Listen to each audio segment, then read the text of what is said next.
Hello friends, welcome to SSC coaching centre. दोस्तों, आज के वीडियो में देखेंगे गणित के बहुत ही इंपॉर्टेंट क्वेश्चन। यहाँ पे स्क्रीन पे जो फर्स्ट क्वेश्चन लिखा हुआ है ये घातांक करणी से है, ठीक है। और घातांक करणी के कुछ नियम होते हैं, तो बेसिक नियम मैं आपको भी बता देता हूँ। जैसे कि आपको दिया गया है ए की पावर एम इंटू ए की पावर एन। क्या होता है, बेस आपका समान है तो बेस आपका कॉमन रहेगा ए। बेस जब समान रहता है तो जो पावर होती है, ठीक है, वो ऐड हो जाती है, यानी कि m प्लस एन ये ऐड हो जाएगा।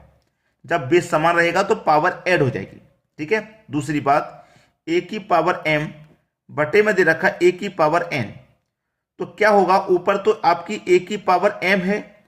जब इस बटे वाली संख्या को भी आप ऊपर लेके जाएंगे तो ये प्लस की पावर थी, ऊपर आके हो जाएगी माइनस का n, यानी कि जो पावर है ऊपर आके माइनस की हो जाएगी, ठीक है। ऊपर आके माइनस की और नीचे ले जाएंगे इसे बटे में तो प्लस की हो जाएगी। इतना क्लियर है। अब देखिए यहाँ पर क्या है, बेस आपका समान है, तो बेस आपका समान है तो ए ही रहेगा। अब यहाँ पे माइनस है ना, जब दोनों प्लस की पावर थी तो दोनों जोड़ेगी। अब यहाँ पर एक माइनस की एक प्लस की है तो इनका अंतर हो जाएगा m माइनस एन, इनका अंतर हो जाएगा, ठीक है। अब देखिए उसी के आधार पर ये क्वेश्चन है। क्वेश्चन को आप देखेंगे, यहाँ पे ए यहाँ भी ए, दोनों जगह ए है तो ए कॉमन आ जाएगा 5, ठीक है। जब कॉमन ए आ जाएगा, पावर दोनों प्लस की हैं तो मैंने क्या बताया, दोनों पावर प्लस की हैं तो ऐड हो जाएंगी, तो 7 और 4 को ऐड कर देंगे 11। उसमें हमें डिवाइड देना है 5 की पावर 8 से डिवाइड देना है, तो ये 5 की पावर 11 ही रहेगा। अब देखिए मैंने क्या बताया कि बटे वाली संख्या को ऊपर लेके जाते हैं तो पावर माइनस की हो जाती है, यही बताया। तो 5 की पावर माइनस की 8 हो जाएगी, क्लियर। अब एक पावर प्लस की हो एक माइनस की हो तो दोनों का अंतर हो जाता है, तो ये आपका ए तो आपका समान ही है 5, 8 में से चले जाएंगे 11 तो कितने बचेंगे 3। अब 5 की पावर 3 का मान कितना होता है, 125 होता है। यही है आपका आंसर 125। डी ऑप्शन बिल्कुल सही हो गया। अब देखेंगे अगला क्वेश्चन। अगला क्वेश्चन है 4 के बटे में 3 पूरे के ऊपर स्क्वायर रूट माइनस 3 के बटे में 4 पूरे पर स्क्वायर रूट का मान क्या है, यह हमें बता देना है। तो इसको क्या करेंगे हम, 4 रूट बटे में 3 के ऊपर स्क्वायर रूट, यानी कि मैंने इनको अलग अलग लिख दिया, एक ही बात है, चाहे ऐसे लिख दो चाहे ऐसे लिख दो, एक ही बात है।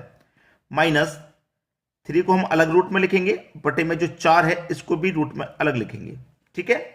लिखने के बाद में क्या होगा भाई, √3 और √4 का एलसीएम आ जाएगा। √3 और √4 का एलसीएम लेंगे तो दोनों का गुना हो जाएगा, यानी कि √3 गुने √4, दोनों का गुना हो गया, दोनों का मैंने एलसीएम ले लिया। अब क्या होगा, क्रॉस गुना, यानी कि √4 का गुना √4 से होगा तो रूट से स्क्वायर रूट कट जाएगा, गुना में 4 ही बचेगा। अब √3 का 3 से होगा तो यहां भी स्क्वायर रूट से स्क्वायर रूट कट जाएगा तो 3 बचेगा, और बीच में साइन किसका, माइनस का।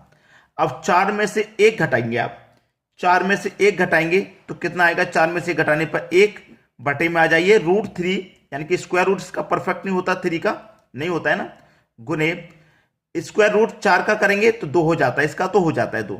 तो क्या बचा आपके पास, 1 के बटे में √3 गुने 2, तो इस 2 गुने को पहले लिख सकते हैं इस तरीके से, 2 √3। भाई गुने में आगे पीछे लिख दो कोई फर्क नहीं पड़ता, जैसे 2 गुने 4 लिख दो आप या 4 गुने 2 लिख दो, कोई फर्क नहीं पड़ता, ठीक है। तो 2 पहले लिख दिया, 2 गुने √3, 2 गुने √3 एक ही बात है, तो 1 के बटे में 2 गुने √3, 1 के बटे में 2 गुने √3, यानी कि डी ऑप्शन आपका बिल्कुल सही जवाब हो जाएगा। चलिए अब देखेंगे अगला क्वेश्चन। अगला क्वेश्चन है 3 स्क्वायर रूट 2 की पावर 4 स्क्वायर रूट 2 की पावर -5 स्क्वायर रूट 2 की पावर 6 का मान क्या होगा। देखिए ऐसे क्वेश्चन को मैंने बताया है कि पीछे की तरफ से सॉल्व करते हैं, यानी कि 2 की पावर 6 का मान कितना होता है, 2 की पावर 6 का मान 64 होता है, और 64 का स्क्वायर रूट हम सॉल्व करेंगे तो इसका मान कितना हो जाएगा, 8 हो जाएगा, इस वाले का 8 हो गया। जब इसका मान 8 हो गया तो यहां पे ध्यान दीजिए, 2 की पावर क्या है, -5, 2 की पावर -5। अब देखिए यहां पे क्या हो गया था, 8 हो गया सॉल्व करने के बाद। 8 क्या होता है भाई, 2 की पावर 3 का मान 8 होता है, ये बात आप जानते हैं, 2 की पावर 3 का मान 8। अब 2 की पावर 3 का मान 8 है तो यहां पे क्या है, 2 की पावर -5, 2 की पावर -5 गुने 2 की पावर 3 इक्वल टू 2 की पावर -2, ठीक है। 2 की पावर -2 कैसे, देखिए 2 की पावर 3 का मान 8 होता है, 2 की पावर 3 का मान 8, और यहां क्या है, 2 की पावर -5। अब 2 की पावर -5 में से 2 की पावर 3 को मैं इसको घटा दूंगा, क्योंकि माइनस में इधर आएगी जी, 2 की पावर -5 में से 2 की पावर 3 को मैं घटा दूंगा तो 2 की पावर -2 बचेगी। ठीक है, तो इतने का पूरे का सॉल्यूशन कितना आ गया, 2 की पावर -2। तो आपके पास क्या बचा, 3 स्क्वायर रूट 2 की पावर 4। ठीक है, 2 की पावर 4 स्क्वायर रूट 2 की पावर -2, यही तो बचा आपके पास। ठीक है, अब यहां पे इसको सॉल्व कर लेना है, बस आपका आंसर आ गया। 3 स्क्वायर रूट में दे रखा है 2 की पावर 4 गुने, अब इसको सॉल्व करेंगे। देखिए इसको जब सॉल्व करेंगे, यहां पे मैं बता दूं, ये है हमारे पास 2 की पावर -2। अब जब मैं स्क्वायर को हटाऊंगा तो इसका मतलब क्या होता है, 1 की बटे में 2 से 2 कट गया तो -1। 2 की पावर कितनी बची, 2 की पावर बची -1। ठीक है, 2 की पावर -1 यहां पे बचेगा। अब यहां पे भी 2, यहां पे भी 2, यहां पे भी 2, यहां पे भी 2, बेस आपका समान है, बेस आपका समान है, यहां पे भी 2 है, यहां पे भी 2 है, बेस आपका समान है, तो क्या रहेगा, बेस आपका 2 ही रहेगा। और जब बेस समान रहता है तो पावर जुड़ जाती है, अब घट जाती है माइनस की, तो 4 में से एक जाएगा, पावर 3 बचेगी। 3 बचेगी कि नहीं बचेगी। अब देखिएगा ये क्या है मेरे पास, 2 की पावर 3, 2 की पावर 3 हो गया, 2 की पावर 3 हो गया। अब ये क्यूब रूट है, यहां 3 का मतलब क्या है, क्यूब रूट, तो इसका मतलब इसकी मैं क्यूब रूट को खोलूंगा तो 1 की बटे में 3 पावर हो जाएगी, 1 के बटे में 3 पावर हो जाए, 3 से 3 कट गया, 2 की पावर 1 बचेगी, जिसका मान 2 ही रहेगा, 2 ही रहेगा इसका मान। तो पहला ऑप्शन बिल्कुल सही हो गया। चलिए अब देखेंगे अगला क्वेश्चन। अगला क्वेश्चन है, यदि स्क्वायर रूट में दे रखा है 4 की पावर n बराबर 1024 हो, तब n का मान क्या होगा। देखिए 4 को क्या लिख सकते हैं आप, 2 की पावर 2 लिख सकते हैं 4 को। ठीक है, और पावर के गुने में n आ जाएगी, भाई 4 को मैंने लिखा 2 की पावर 2, और पावर में क्या है, गुने में n। ठीक है, इसका पूरे के ऊपर स्क्वायर रूट है, बराबर 1024 को क्या लिख सकते हैं, 2 की पावर 10 का मान 1024 होता है। अब देखिए बेस यहां पे आपका समान हो गया। ठीक है, अब देखिए 2 की पावर 2, 2 की पावर 2 गुने n।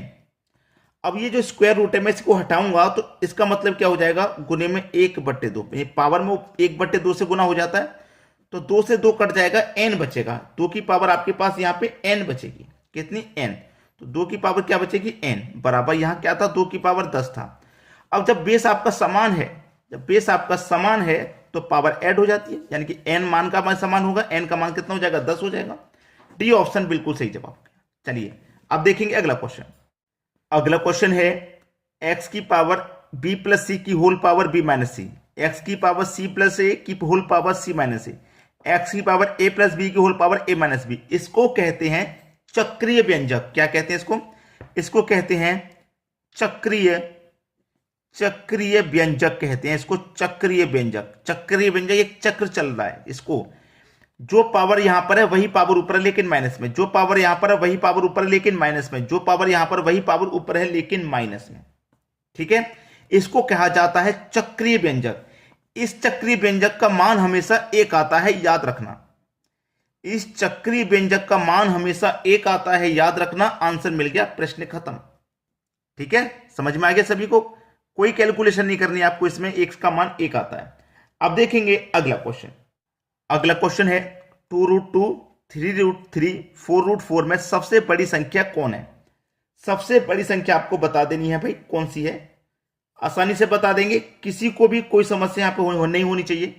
सबसे बड़ी संख्या बतानी है, जो बाहर वाली संख्या है 2, 3, 4, भाई 2, 3, 4, इनका आप एलसीएम ले लो। 2, 3, 4 का आप एलसीएम लेंगे तो एलसीएम कितना आ जाएगा, 12। एलसीएम कितना आ जाएगा भाई, इनका 12 आ जाएगा। अब तो किसी को कोई दिक्कत नहीं होने वाली, एलसीएम 12 आ गया। अब इस प्रश्न को आप बता सकते हैं कौन सी संख्या बड़ी है और कौन सी संख्या छोटी है। ठीक है भाई, 2 से कटा देंगे 12 को, 6 बार में जाएगा, तो यहां 2 की पावर 6 रख दो। ठीक है, यहां 3 से कटा देंगे 12 को, कितनी बार में जाएगा, 4 बार में, 3 की पावर 4 रख दो। चलिए मैं करके बता ही देता हूं। ठीक है, 2 से कटा दूंगा मैं 12 को, 6 बार में जाएगा ना, 2 की पावर 6। 3 से कटा देंगे 12 को, 4 बार में जाएगा, 3 की पावर 4। 4 से कटा देंगे 12 को, 3 बार में जाएगा, 4 की पावर 3। 2 की पावर 6 का मान 64, 4 की पावर 3 की पावर 4 का मान 81, 4 की पावर 3 का मान 64। सबसे बड़ा कौन, 81, यानी कि दूसरी वाली से निकल के आया 3√3 से। खत्म, ज्यादा मुश्किल नहीं होते, मैं तो होमवर्क के लिए देने वाला था ये क्वेश्चन, फिर मुझे लगा शायद बच्चे कर नहीं पाएंगे, इसलिए मैंने करा दिया। ठीक है, तो आज के वीडियो में इतना ही। कमेंट करके बताइएगा आपको वीडियो कैसा लगा। अधिक से अधिक वीडियो को लाइक करना है भाई, लाइक, कमेंट और शेयर, ये तो आपको करने ही करने हैं। लाइक, कमेंट और शेयर तो उन बच्चों तक अधिक से अधिक कीजिए जो कोचिंग नहीं जाते हैं। ठीक है, घर पे ही पढ़ाई करते हैं, उन तक वीडियो को जरूर शेयर किया। धन्यवाद दोस्तों।